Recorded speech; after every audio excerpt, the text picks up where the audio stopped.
Welcome back to the Swing It with Wing It podcast. This is my 10th episode, so I'm pretty excited about this. Come swing it with Wing It. Some of the things that we have been thinking about talking on talking points are frequently asked questions, and we've covered some of that in general, but we get quite a few different questions, and some of them just keep on popping up over and over. So what I wanted to do today is just start hammering through some of these and have an episode where we're talking about just any and all random investor-based owners that want to buy and own and, enjoy a second home, but also are conscious from the investment standpoint of what it's going to cash flow and so on and so forth. And there's a lot of things that can really change that. So one of the first things that I want to cover is the difference between a short-term and a long-term rental.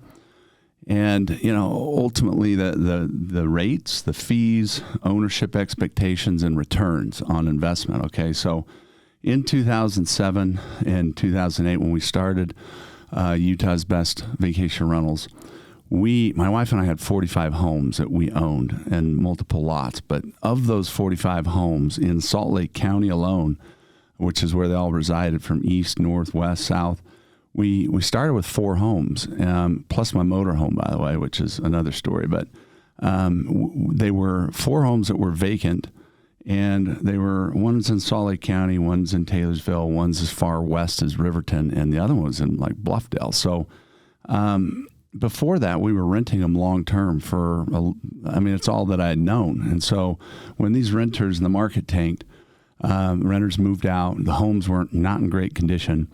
And, I had some big decisions to make. So instead, I was just going to do one home, okay? And I ended up spending about $75,000 in furniture, okay, to furnish all 4 at once.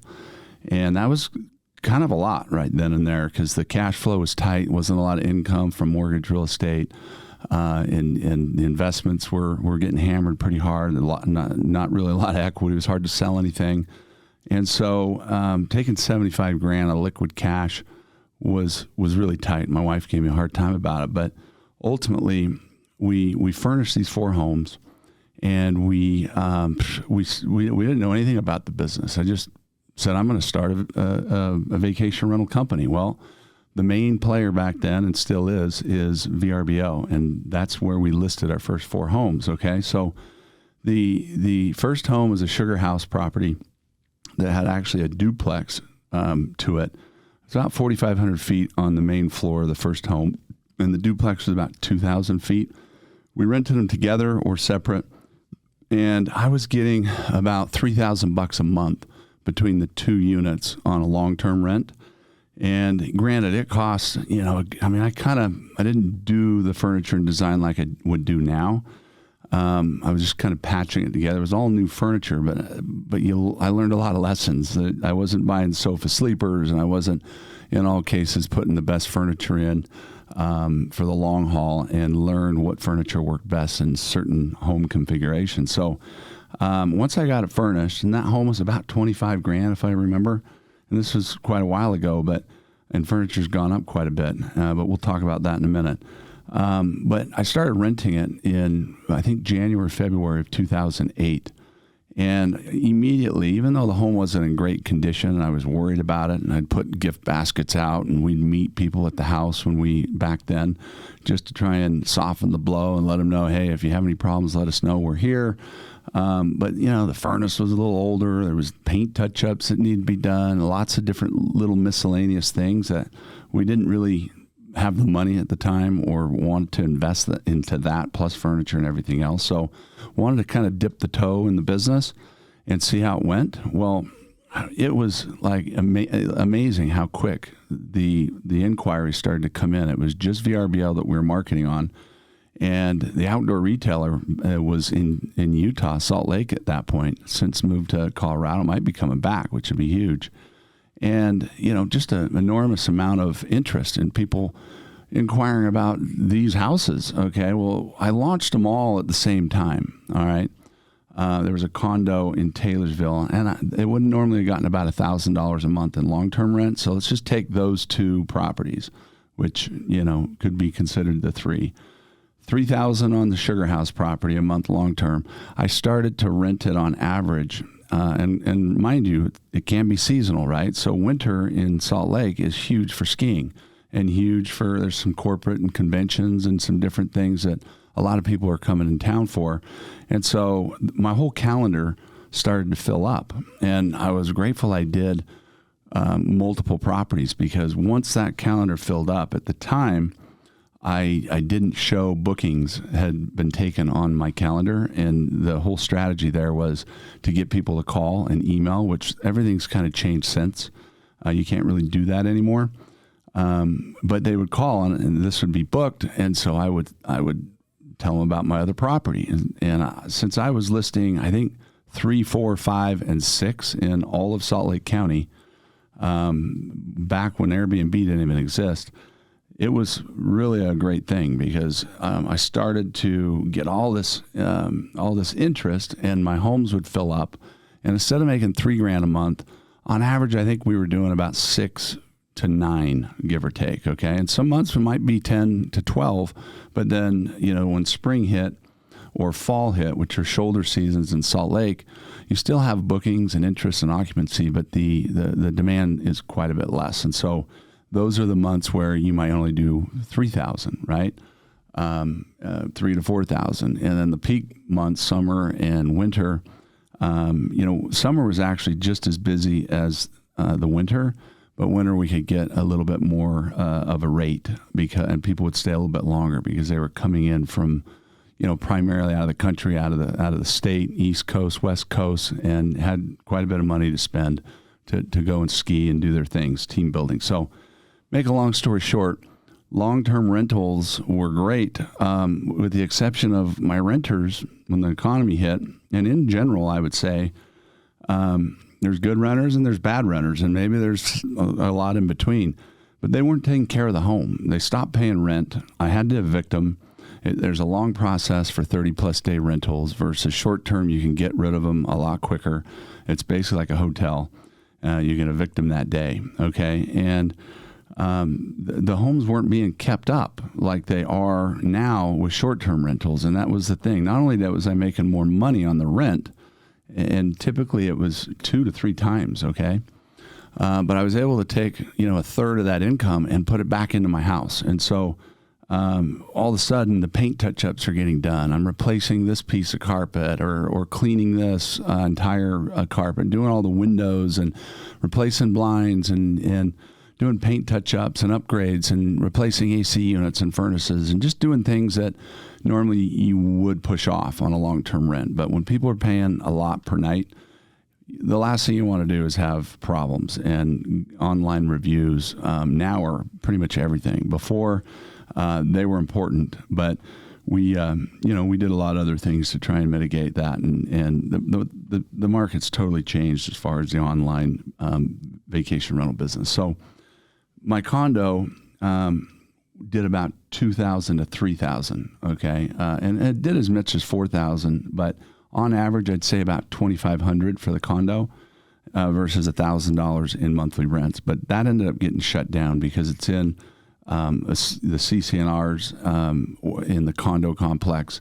They're really strict. And so we're going to talk more about the restrictions in zoning in different cities and the different risks that you can take if you don't have zoning, and so on and so forth. So hopefully, so rates on a nightly basis are quite a bit more, 2 to 3 times more than long-term rent.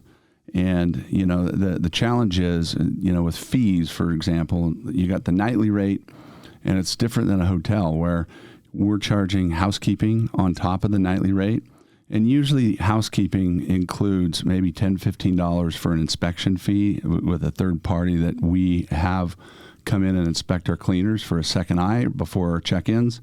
But it also covers, the tangible items that we provide, like trash bags, soaps, detergents for, all the things that you might need for a starter kit.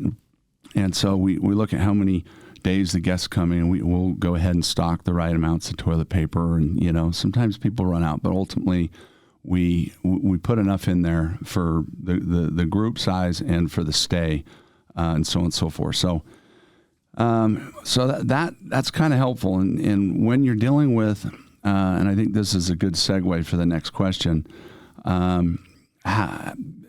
Basically, how do you know when to self-manage and do what I did versus hiring somebody like us now, who's a reputable property manager? Okay. When we started, we were one of the only shows in town, right? And we were creating, learning, and it was an expensive process. A lot of overhead. We didn't have as many homes, so volume was an issue. And so we were charging 40%, okay? Mind you, on my houses, we were getting 100%. So to only get 40% was, it was kind of the going rate back then, okay? And it still exists in some of the other markets like Park City and some of these higher end markets where there's a lot more money and wealth and people that have a disposable income.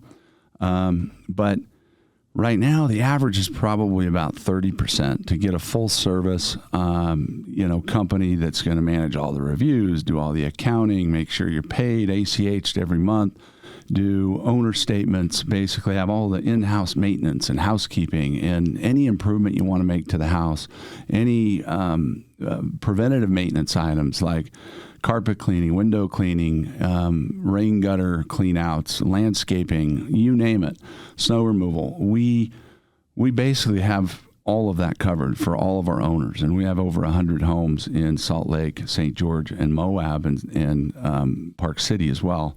And we're growing at a pretty decent clip, 20-30% on average per year for the last 10 years. And so we got to have those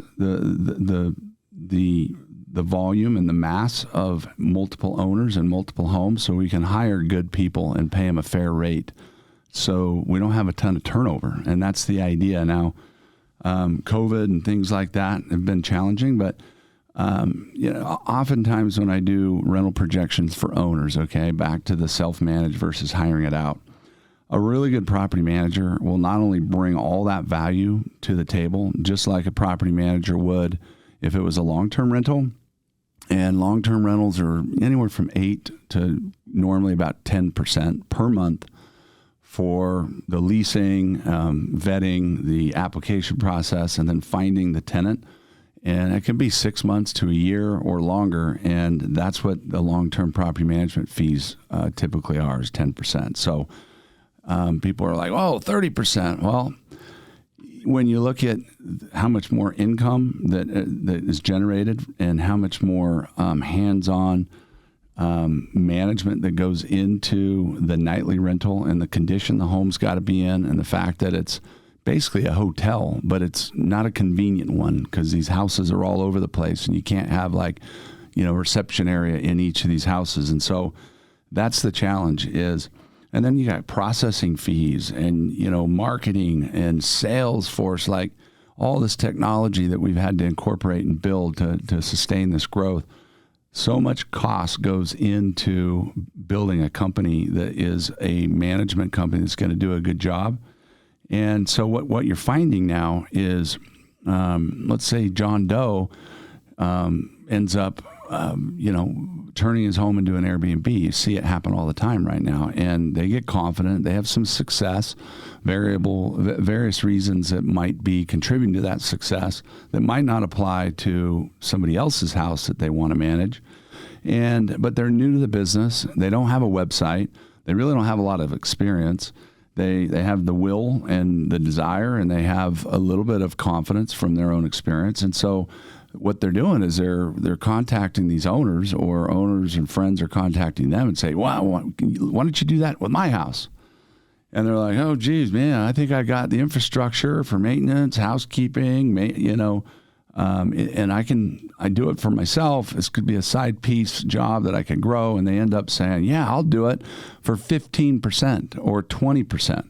Because if they said 30%, what typically happens is owners sometimes freak out, like 30%. Holy cow, that's 3 times what a normal manager might charge, whatever. And then you've got all these national companies, right, like Turnkey and multiple companies that are coming in with 10% and 15% and 20%.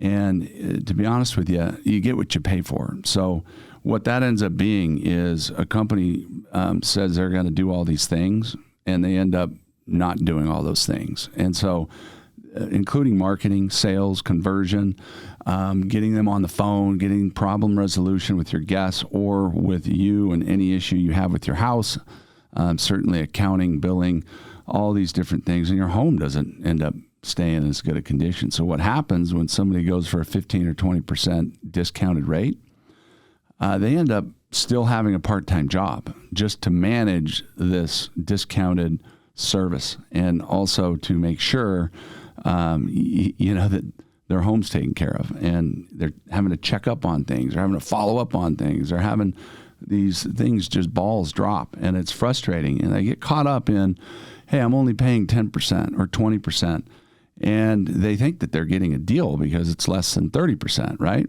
And there's some that charge 35, 40% again. But the challenge is that, and the biggest separation is someone who self-manages their home, only markets on Airbnb. Seldom they market also on VRBO, okay? It's very rare that they actually have their own website. It's even more rare that they do social media for that home or their homes in addition, okay? So, and then let alone all the other marketing channels that are out there and the partnerships with, like, there's probably 20 main websites, and those websites go to hundreds of others. And so there's just a big disadvantage that owners have, in my opinion, to getting the entire marketing out on your house. And what it ends up translating to is less gross revenue. Okay, so an average home, 5-bedroom down in St. George, for example, we just did this study. Multiple owners are, they're doing it on their own. Same exact house, different lot number, similar furnishings and accommodations will gross $70,000 to $80,000 a year, which is pretty good. It's actually enough to make a good profit and pay all your mortgages and utilities and HOA bills and stuff. But then you compare it to the time they have to spend. It's like a 25 to 30, sometimes even more, depending on the season, of a part-time to full-time job. Not to mention stress, being on call 24/7. Your vacations are no longer your vacations. You like get to vacation when no one else typically does, because that is what happens when you have running like a hotel. So when I compare our exact homes, not just one of them or two of them, we're talking 7 of the same homes that we manage in the same community. It's Ocotillo Springs in Santa Clara. We're averaging $120,000 to $130,000. Now, it's a simple equation. What's 30% of $130,000? Okay, that's $39,000 that our company will generate for our commission splits. Now, some owners see that big number and they freak out. What they don't realize is that what is $130,000 minus essentially $40,000, right? It's $90,000, okay? And what do you get for that? Well, you get more money, first of all, okay? And you actually get to enjoy your house.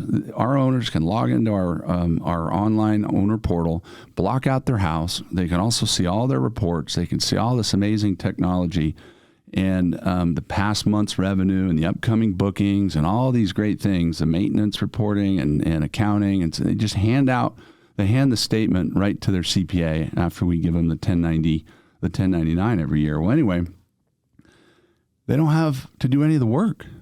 We do it all, totally take care of their house, and we ACH and deposit their rents every single month, and they make more money. So this is a quality of life issue.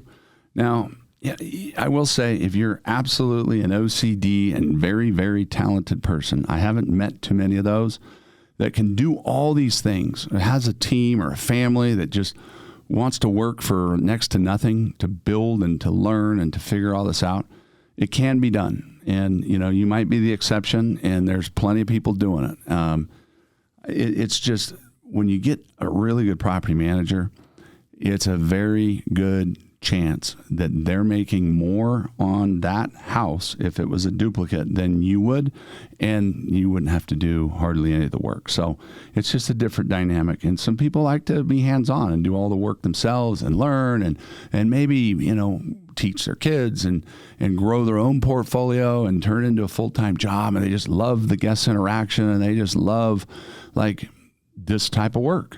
And maybe it doesn't feel like work to them. And there are some people that really do that and really like it.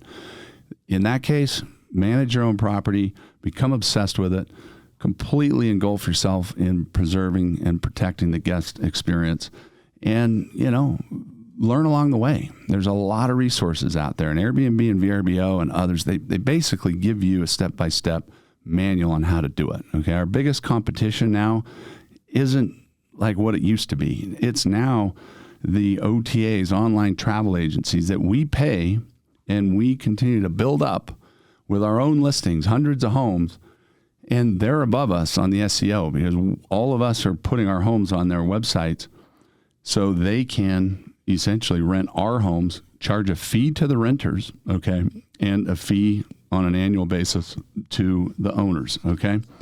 So the next question, how did I navigate the short-term downturn with the short-term rentals during COVID? Okay, so wow, what a memory! What a great question.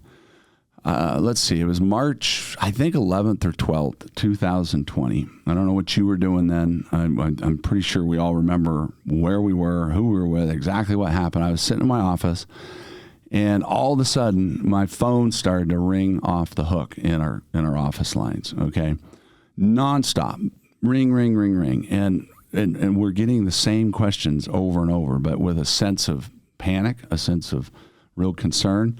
These guys, like you and me, all of a sudden, the world kind of stopped. Okay, they had booked these vacations with us, in some cases 6, 12 months in advance. And, in others, the way our contracts work, if you rent a home between now and the next 90 days, then there is a portion of that that's non-refundable. And the reason is because we take that home, either that we own or that we manage for somebody else's family, and it's their livelihood. When somebody books, we take it off the market, okay? And usually it's a pretty reasonable rate. We don't gouge on rates, but the longer out you go, the more expensive sometimes these rates are. If you want that house and that specific holiday or that time, that's something people are willing to pay for. So typically, as the time gets closer, the rates can tend to drop, but you might not get the house or the times that you want. If you're flexible, that works out great. Well, for 1, 2, maybe 3 weeks straight, we had nothing but cancellation after cancellation after cancellation. And it didn't matter what contract they signed, right? It didn't matter what the situation necessarily was, or the business we were trying to run, or all the employees that we had, or all the owners that had basically put everything on the line to provide this house. Where there's utilities, there's cable, there's internet, there's all these expenses. Oh, and the mortgage payments too, those never stop. So all these expenses, the owners keep paying, okay? So when all these cancellations started to happen, it was a real problem. In fact, we had over $800,000 in refund requests literally within a month's time, okay? And we're in a situation where this is a real problem. We didn't know what the future held. We didn't know what we were going to do, but ultimately we worked with our guests and they worked with us. Okay. We pumped out over $300,000 or $400,000 worth of immediate cash refunds. Okay. That we had held on deposit. And our owners worked through it. They understood the problem. There was a lot of communication. There was some cash restraints. There was some disruption with business operations. Some of our staff had to, they either quit or we had to let them go. So we really trimmed things up. And then the staff that we had, which was bare nubs, right? They were getting inundated with all of these requests. And there's maybe 20% of the people that they were dealing with that were projecting all their problems, all their fear, all these horrific things that they were going through as if it was our fault. And if we didn't give them their money, they weren't going to be able to pay their mortgage payment. They weren't going to be able to do this. They weren't going to be able to do that. Well, ultimately, we had some leverage. We had these contracts, and they were non-refundable within 30 days and 60 and 90 different refundable amounts. And make a long story short, like, we all worked through it. Our guests helped us and took future state credits, which we've honored and worked through this whole time. There's guests that we refunded in half or in part or in full. There's credit card companies that had, issues and problems, and some of these companies went out of business because of this. So we came up with new policies. We rolled out, $150 cancellation fee. If we're going to allow somebody to cancel, there's still these hard costs that we had that we needed to try and recover to run a business. And we had all these different people helping us and all these people that we were helping. And combined, we got through that. Do I see that happening again? I hope not. That was similar to the market crash of 2007 and 8. But the best part was, and how we got through it, we had cancellations, and we had to try and fill those cancellations. But to do that, we didn't fill them all in full, but we had to discount our rates because they were more last minute and try and entice people to travel. At the end of the day, we ended up having a real rough quarter and a real rough year. But Salt Lake was hit the hardest because some of our liberal politicians, if you will, as some may say, completely shut the convention business down, okay, and like a lot of cities did. And they completely shut a lot of other things down. Travel, tourism, just shut down. Well, Southern Utah took a different approach in Moab. Fortunately, the majority of our homes currently are in St. George and Moab. And people from all over the country realize that Southern Utah, was a little more spread out, a little bit more laid back on their policies with COVID and different things. There was a lot of stress, a lot of issues with cleaning and making sure our staff were well trained using different chemicals and equipment and processes to really decontaminate and thoroughly clean these homes. And time that we would wait before the next guest and so on and so forth. We had all these different things we worked through. But ultimately, the market surged in Southern Utah, and that saved us. Even though Salt Lake was dead, what we ended up doing here is we ended up finding a new niche, and people were now working from home and traveling and working from home, and companies were paying them, and these people were basically paying us long-term rents for furnished executive housing, and there was a surge of that in Salt Lake. So we were able to cover at least all of our costs for the most part, and then we actually, over the course of 2020 and 21, we steadily were able to see a huge demand down there. Instead of 55% occupancy on average, give or take, depending on the house, we literally, some homes were occupied 95% of the time. So between 80 and 95%, all of our homes were pretty much completely booked in St. George. And that was a huge blessing, and that helped us tremendously. So now that the world's opened up and travel's kind of hopping and popping again, we've seen a little bit of a reduction on overall occupancy, but Salt Lake's picked back up. In fact, our winter, it was the best winter we've ever had this last 2021. And 21 was probably our best year in general as a company. 2022, there's other challenges. Now there is 3 times the amount of competition out there than there was literally 3 years ago. Everybody wants to dive into this business. Everybody thinks that it's easy money. And you know what? In 2021, it kind of was. Now we're starting to see some real issues, and we'll talk more about that for now. But hopefully these questions were helpful, and my responses were, might create some value for you or somebody that might be interested in the vacation rental space. Check out our website at utahsbestvacationrentals.com. You can follow me on Instagram at brad.winget. WINGET, and I'm on all social media channels, and I post a lot of different things. We have Instagram on all of our companies, and we would love for you to follow us and learn more, and I'm going to continue to drop as many nuggets as I can from my experience, knowledge, and and wisdom, hard lessons learned, if you will, over the years. So anyway, thanks for joining me on another episode of Swing It with Wing It, and make it a great day. Over and out. Today's podcast was brought to you by Utah's Best Vacation Rentals. Whether you're looking for a 3-bedroom townhome or a mansion with an indoor pool, Utah's Best has a vacation home for every budget and occasion.